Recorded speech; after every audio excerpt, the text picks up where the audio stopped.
So now next is production of additional evidence. देखो generally जो evidence होती है other than evidence produced by AA are not allowed to be produced before AA या GST 80। So cases जहाँ पे additional evidences allowed है, so in the following cases additional evidence is allowed if specifically अलग से question होता है तो it's very important। तो फर्स्ट है अगर अथॉरिटी ने रिफ्यूज कर दिया to admit evidence which ought to have been admitted। सो बेसिकली इसका मैंने वो बनाया है MRP कि कब आपकी एडिशनल एविडेंस ले ली जाएगी। तो पहला है M, बेसिकली AA या जो हमारी एडजुडिकेटिंग एपलेट अथॉरिटी है has made order without giving sufficient opportunity to appellant for producing evidence. तो उन्होंने पहले ही ऑर्डर दे दिया। देन R है रिफ्यूज टू एडमिट एविडेंसेस। तो अगर अथॉरिटी ने रिफ्यूज कर दिया to admit evidences which should have been admitted. And P is appellant was prevented from producing evidences which were called to be produced या which जो कि relevant थे to the ground of appeal। So MRP is the point जहाँ पे हमारे additional evidences लिए जाएंगे। नहीं तो नहीं लिए जाते भाई, तुम बार बार नहीं कि तुमने पहले क्यों नहीं बताया इसके बारे में, इसलिए बार बार नहीं लिए जाते हैं। सो एडिशनल एविडेंस एडमिट कब नहीं होंगे। सो रीजंस जो है फॉर एडमिटिंग एविडेंस वो रिकॉर्डेड है राइटिंग में कि भाई क्यों नहीं लिया।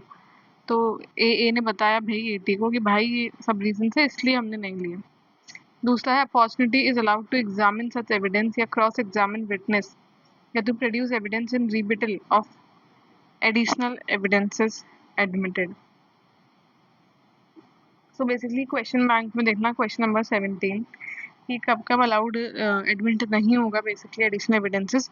सो द रीजंस है एडमिटेड नहीं लेने के वो रिकॉर्डेड है in writing and reasonable opportunity allow करी गई थी टू एग्जामिन डॉक्यूमेंट्स या टू क्रॉस एग्जामिन जो भी विटनेस प्रोड्यूस है। और दूसरी रीजनेबल अपॉर्चुनिटी थी टू प्रोड्यूस एनी एविडेंस या witness in rebuttal of additional evidences produce. So this rule does not affect the power of AA or tribunal to direct production of any documents, examination of witness to enable it to dispose of the appeal. So basically question number 17 you need to focus the points. Now appeal to high court या supreme court. So appeal to high court any person जो कि aggrieved है by order of state bench of GST 80 उसके बाद within 180 days में जाएगा। तो देखो वहाँ तो था 3 months, ठीक है 3 into 2 6 months, बट यहाँ पे क्या है 180 days 180 दिन दिए गए हैं from receipt of order delay can be condoned on sufficient ground। So appeal to supreme court कब है, एनी पर्सन में file appeal to supreme court अगर वो एग्रीव्ड है by order of high court या फिर प्रिंसिपल बेंच ऑफ जीएसटी से अब तुम दुखी हो तो तुम सुप्रीम कोर्ट में आ जाओ। Now common points of high court and supreme court. Appeal to high court या सुप्रीम कोर्ट जो है should be made only if there is substantial question of law है कि भाई लॉ पे सवाल उठ गए हैं। जीएसटी 80 जो है वो फाइनल फैक्ट फाइंडिंग अथॉरिटी है। क्वेश्चन ऑफ लॉ मतलब question related to interpretation of law कि भाई लॉ कहना क्या चाहता है। There is no requirement of pre deposit, very important, कोई जरूरत नहीं है प्री डिपॉजिट की हाई कोर्ट सुप्रीम कोर्ट में जाओ जब, ठीक है। While filing appeal to high court supreme court however taxpayer have to pay full demand unless he got stay of demand from high court या supreme court. Now monetary limit क्या है for appeal by department to reduce litigation.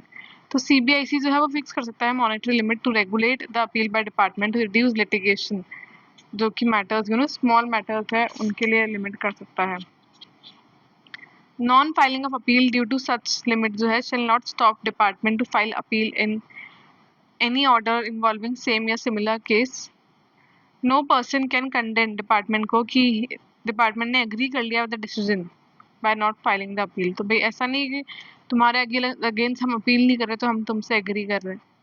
ना monetary limit extremely important, there was a question कि वो high court में जाना चाहते हैं, सुप्रीम कोर्ट में जाना चाहते थे। अच्छा तो बेसिकली देखो हमें देखना है GST 80 में जाना है तो 20 लाख, हाई कोर्ट में 1 करोड़, सुप्रीम कोर्ट में 2 गुना यानी 2 करोड़।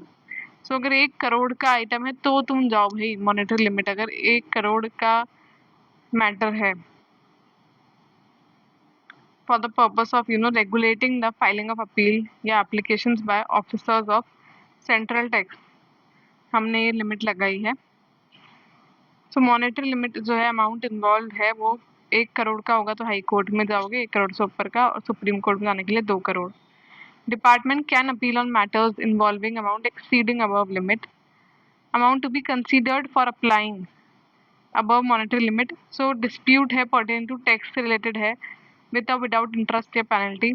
तो एग्रीगेट ऑफ टैक्स लेंगे हम, CGST, SGST, UTGST, EGST।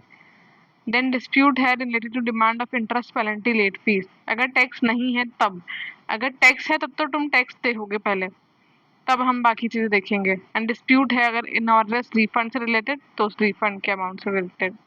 Non applicability कब होगी, इस this is also extremely important question, कि कौन से केसेस है जब ये एप्लीकेबल नहीं होगा। तो क्वेश्चन 22 का थ्योरी पढ़ना। So it will shall not be applicable in following circumstances, basically when there is any provision of CGST Act or CGST, UTGST Act या IGST Act held to be ultra biased to the Constitution. So पहला point है ultra biased to the Constitution है, where the rules regulations है made in the GST CGST जो है वो ultra vires है। तो पहला है प्रोविजंस है अल्ट्रा वायरस, दूसरा है रूल्स रेगुलेशन ऑर्डर नोटिफिकेशन है अल्ट्रा वायरस। और इफ मैटर है related to valuation of goods, classification of goods and services, refund से रिलेटेड, प्लेस ऑफ सप्लाई से रिलेटेड है, प्लेस में तुम्हें जाना ही पड़ेगा ना, या एनी अदर इशू है जो कि रिकरिंग है नेचर में, तो तुम जा सकते हो, तब लिमिट नहीं लगेगी। उसके अलावा 2-3 पॉइंट्स और हैं क्वेश्चन बैंक में। सो वेयर स्ट्रक्चर्स या adverse comments have been passed या जो कॉस्ट है have been imposed against government department या उनके ऑफिसर्स के against. Any other case, class of case where the opinion of the board it is necessary to contest in interest of justice and revenue. So basically अगर let's say valuation of service से related है, value से related है, तो ये कोई तुम्हारा नहीं लगेगा कि वैल्यूएशन से मैटर, वैल्यूएशन ऑफ गुड्स से रिलेटेड है तो तुम्हारी कोई लिमिट नहीं लगेगी।